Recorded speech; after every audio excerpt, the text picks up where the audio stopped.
13 मई 1998 दोपहर 3:43 और फिर 2 परमाणु। जी हाँ, हम बात करने वाले हैं पोखरण न्यूक्लियर टेस्ट के बारे में, जिसने सारे सुपर पावर कंट्रीज को भी हिला दिया था। तो इसकी शुरुआत हुई लगभग 1 से 2 महीना पहले, यानी 10 मार्च 1998 को। उस समय बीजेपी की नई सरकार बनी, जब अटल बिहारी वाजपेयी जी भारत के प्रधानमंत्री बने। उन्होंने उस दिन घोषणा की कि देश की सुरक्षा हमारी सबसे पहली प्राथमिकता रहेगी और इसके साथ कोई भी समझौता नहीं किया जाएगा, जिसके लिए भारत कोई भी रास्ता चुनने के लिए तैयार, चाहे वह न्यूक्लियर टेस्ट ही क्यों ना हो। इसके बारे में देश के लोगों की राय जानने के लिए अटल जी ने देश के अंदर 28 मार्च 1998 को एक लॉ पास किया, जिसका नाम था वोट ऑफ कॉन्फिडेंस, जिसमें 275 वोट में लगभग 260 वोट बीजेपी और न्यूक्लियर टेस्ट कराने के पक्ष में थे। फिर क्या था, इससे अटल जी को और ज्यादा कॉन्फिडेंस मिला। उन्होंने बिना देरी किए एक मीटिंग बुलाई, जिसमें यह कंफर्म होना था कि मिशन में कौन कौन काम करेगा और उसे कितनी जल्दी एग्जीक्यूट किया जा सकेगा। भारत के लिए इसे जल्द से जल्द कंप्लीट करना इसलिए जरूरी था क्योंकि यह एक ऐसा समय था जब पूरी दुनिया में एनपीटी यानी न्यूक्लियर नॉन प्रोलिफरेशन ट्रीटी को लेकर जोरों शोरों से चर्चाएं चल रही और भारत पर भी इसे साइन करने का प्रेशर बनने लगा। अगर भारत इसे बिना न्यूक्लियर टेस्ट के साइन कर देता तो सीटीबीटी यानी कॉम्प्रिहेंसिव बैन थ्योरी, जिसके अंतर्गत कोई भी देश अपना न्यूक्लियर टेस्ट कंडक्ट नहीं कर सकता, तो उसमें हम फंस जाते और शायद इंडिया कभी न्यूक्लियर पावर कंट्री नहीं बन पाता। जैसे कि 1962 और 1965 में भारत की चाइना और पाकिस्तान से जंग हो चुकी और चाइना ने अपनी न्यूक्लियर टेस्टिंग भी कर ली। तो अब स्टार्ट होता है एक ऑपरेशन जिसका नाम रखा गया था ऑपरेशन शक्ति। हमारे चीफ न्यूक्लियर साइंटिस्ट अनिल कडोकर ने अपनी बातों में कहा था कि यह भारत के लिए एक आर या पार वाली घड़ी है। इस मिशन को पूरा करने के लिए अटल जी ने 9 अप्रैल 1998 को एपीजे अब्दुल कलाम और आर चिदम्बरम, जो कि भारत के टॉप साइंटिस्ट थे, उनसे बात की, जिससे उन्होंने इस ऑपरेशन की जरूरत, समय और बाकी इंफॉर्मेशन मिल सकी। फिर एपीजे अब्दुल कलाम जी ने उन्हें बताया कि लगभग 1 महीने का समय लगेगा इसे एग्जीक्यूशन में लाने के लिए। फिर 10 अप्रैल से 10 मई तक का समय निर्धारित किया गया। इस सब के बाद साइंटिस्ट ने राजस्थान के पोखरण रेंज को पूरी तरह इंस्पेक्ट किया और ऑपरेशन स्टार्ट कर दिया। भारत ऑपरेशन शक्ति स्टार्ट कर चुका था। फिर एक नई प्रॉब्लम भी सामने खड़ी हुई,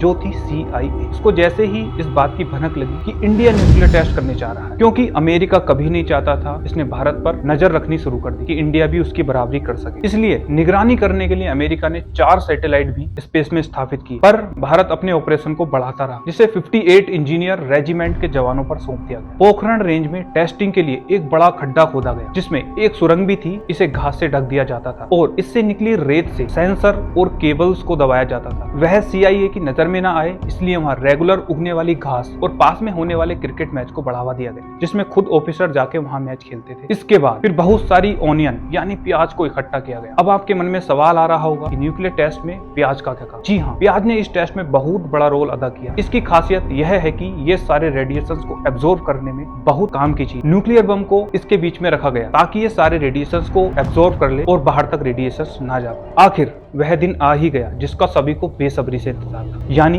11 मई 1998। सभी को आर्मी यूनिफॉर्म में वहां पर ले जाया गया। फिर न्यूक्लियर बॉम्ब सुबह 3 बजे 4 ट्रकों द्वारा पोखरण रेंज में लाए गए, जो कि पहले इंडियन एयरफोर्स के जरिए मुंबई से जैसलमेर एयरबेस तक लाए गए, ताकि किसी को पता न चल पाए। इसलिए न्यूक्लियर बॉम्ब को कोड दिया गया व्हाइट हाउस। फिर क्या था, दोपहर 3:43। Today at 15:45 hours, India conducted 3 underground nuclear tests in the Pokhran range. Pokhran इस धमाके से दहल इंडिया ही नहीं बल्कि पूरी दुनिया को पता चल गया कि भारत ने न्यूक्लियर टेस्ट सक्सेसफुली कंप्लीट कर लिया। इस टेस्ट के जस्ट बाद 11 और 13 मई को टोटल 5 न्यूक्लियर टेस्ट कर इंडिया ऐसा न्यूक्लियर पावर देश बन गया था जिसने बिना CTBT पर साइन किए न्यूक्लियर टेस्ट को सफलतापूर्वक संपन्न किया। हमें गर्व है अपने भारत की भूमि पर, जहाँ एपीजे अब्दुल कलाम और प्रधानमंत्री श्री अटल बिहारी वाजपेयी जैसे महान लोगों ने जन्म लिया। एक बार फिर से नमन है हमारी धरती माता को। जय हिंद।